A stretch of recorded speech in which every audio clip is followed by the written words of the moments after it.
So lately I've been listening to Dr. Orion Taraban, and some of the interesting things that have come out of that are I've realized that I really resonate with a lot of the things he says on many different levels. And his talk that I listened to today is called How to Save Your Mind. I believe that was the name of it. And basically he was saying that minds are filled with, he says bullshit. I call it brainwashing. I often talk about the global brainwashing agenda. And, it's from parents, from school, from media and society, well until our mid-20s. Because one of the points that he made is that our brains don't fully develop until about the age of 25. And he says, if you're lucky, around age 30, if you have the right catalyst, meaning the right kind of inspiration or push, right, then you can start to wake up and reclaim your own thoughts. Because basically, with all that other nonsense that we're filled with, all that brainwashing, we're not really individuals. And I often talk about how, a lot of the stuff that I say is derivative. I'm not shy about that. I know that many things that I say and that I talk about are derived from things that have come before. And that's okay, because that's actually what I've realized is that when you're selective about it, that's actually part of the solution. I'm going to actually give a very actionable thing that you can do from my experience in a little bit here. And it follows along the same lines. But where did that come from? So my own experience was at 27 years old, I enrolled in the Hypnosis Motivation Institute in Tarzana, California. It is America's first nationally accredited college of hypnosis. It is recognized by the Department of Education. It's accredited by the Accrediting Council for Continuing Education and Training. You can find them at hypnosis.edu. I'm not affiliated financially or in any other way with them except for the fact that I am an alumnus. I graduated from there and I had a really great experience that has stayed with me all this time. And I'm basically, right now, I'm mixing a drink that's made out of hot honey, where I put a little bit of pure lemon juice on it, and coconut water. And that's like my beverage of choice. So at 27, when I was there, I remember my first day was November 4th, 2004.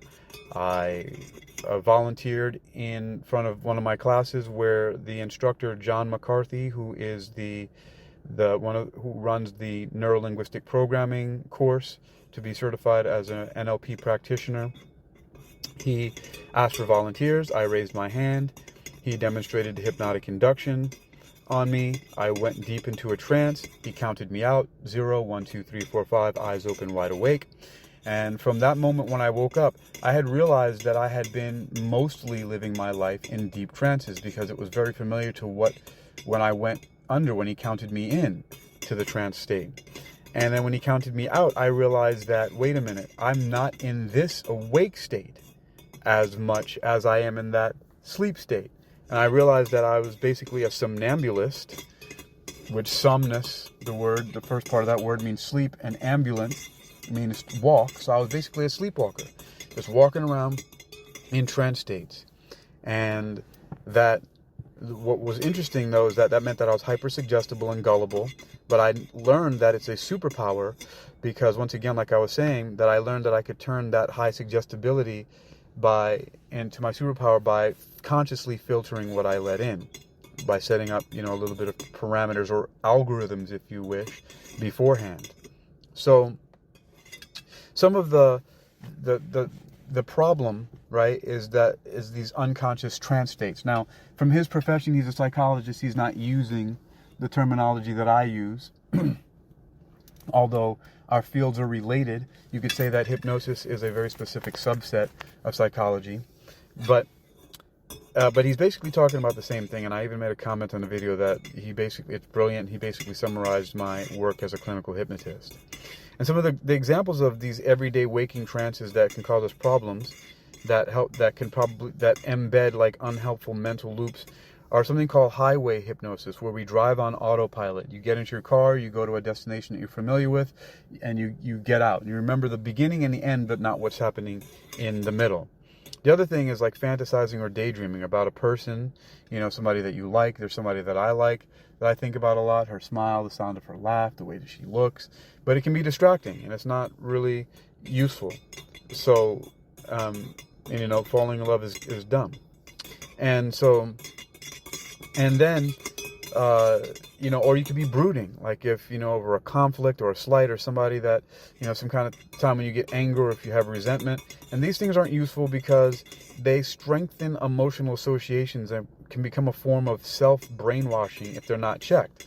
There's something called Hebbian learning that says that nerves that fire together wire together, meaning that basically the more that we think about something over and over again, it makes it easier for us to think and act and feel in those ways again. It's like digging in deeper grooves, like where a trickle of water can become, a small stream and then eventually carve itself into a river. So these things, we need to check them. Now, the remedy is a simple prescripted interrupt. So it's not, the thing is, it's what we're doing here is redirecting the state. There's a 2-part question and answer script that you can install and activate whenever you catch yourself drifting, right? In any one of these kind of trance states or anything related to that. So step 1, you're going to ask yourself a redirect question. You might say something like, what would I rather be thinking about right now? Or you could say, what can I be thinking about right now that will help me achieve my goals? And those questions, then you already have a prescripted follow-up, right? Which is, it's a prescripted specific answer. So here's one example is I could say something. I would rather be thinking about how I can attract, subscribe, and retain 1,000 subscribers to my podcast at $30 a month to earn $30,000 a month in passive income or semi-passive income. All right, then you let your mind start generating constructive ideas, right? So you can say, how can you do that, right? You let it branch off into these constructive ideas that are based off of this. Like, I can create valuable, applicable podcasts and publish them daily. I can put free episodes that demonstrate real value. Or I can focus on actionable content, not just philosophy, right? Like applied philosophy, applied metaphysics, rather than just vague psychological concepts. Which Dr. Taraban is very good at the former, which is actionable things that you can actually do and ways that you can improve the way that you think so that you can have better behavior. And like his channel is called Psych Hacks, Better Living with Psychology, I believe. So really, it's, and there's something that we also learned in HMI, the Hypnosis Motivation Institute, is that something I believe comes from nature, that nature abhors a vacuum. Meaning you just don't empty your mind of something and just leave it at that, right? Or else other stuff can creep back in. You have to actively replace them with the chosen thoughts, right? Because you need to fill that space with something. And that's why I was talking about, why my high suggestibility can actually be a superpower, but it has to be cultivated that way. So this, it aligns with Dr. Taraban's Save Your Mind video, because both perspectives, they emphasize consciously filtering what enters your mind after the age of mental maturity. It's very, very important because you've built up all that stuff. So now you have to, and you've done it mostly unconsciously. And so now you have to really consciously set it up. And like he said, it might take a while. And, the other point that aligns with what he said is that, self-awareness and vigilant mental hygiene are key. You've got to do it consistently. You don't just think you do it one time and then it's going to be done.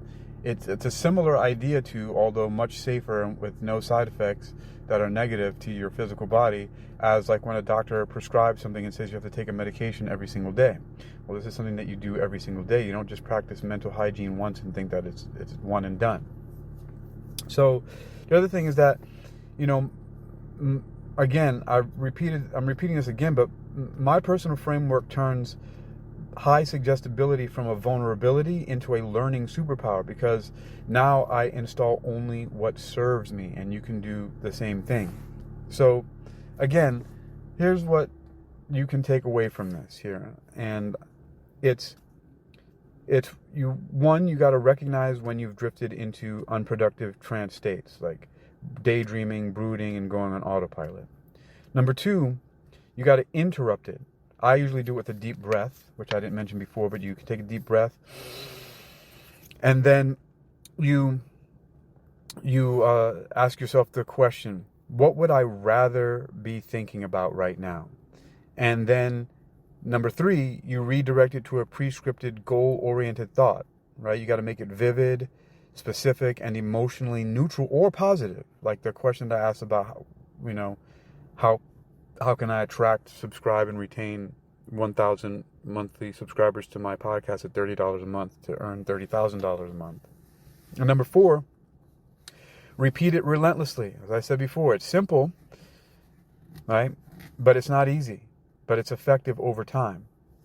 So as I said before, you've got to repeat it. It's not something you just do one. It's not a one and done.